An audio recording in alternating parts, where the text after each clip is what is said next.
In today's video, I'm going to teach you how to link the table of contents to specific pages in a PDF using Adobe Acrobat Pro DC. This skill is incredibly useful for making your PDFs more interactive and user-friendly, especially if you have lengthy documents that require easy navigation. Let's dive right into the process. First, you'll need to open your PDF document in Adobe Acrobat Pro DC. Once you've got your document open, head over to the Edit PDF tool.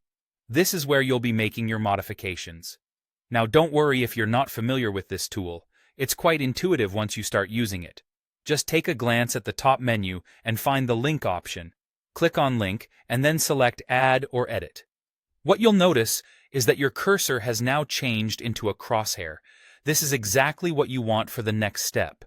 Now, focus on your table of contents.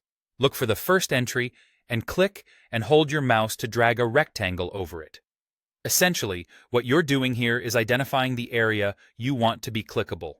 Once you've done that, you'll see a Create Link dialog box pop up on your screen.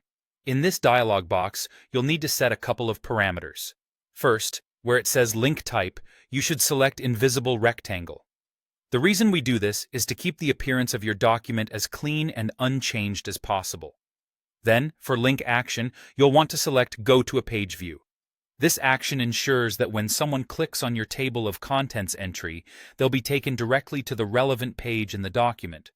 After setting these options, click the Next button.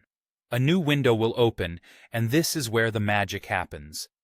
Use the scroll bar and zoom tools available to you to navigate to the target page. This page is where you want users to be taken when they click the entry in your table of contents. Once you're sure you're on the right page and everything looks just right, click on Set Link. By doing this, you're locking in your destination for the link and making sure that your table of contents is now fully interactive. Repeat this process for each entry in your table of contents, and soon your entire PDF will be seamlessly navigable. And there you have it. A more interactive, user-friendly PDF with a linked table of contents. This small enhancement greatly improves accessibility and usability for your readers. So whether you're creating reports, ebooks, or manuals, understanding how to link a table of contents can truly elevate your document's professional quality. Thanks for following along in today's tutorial, and I look forward to seeing you in our next video, where we'll cover even more helpful tips and tricks.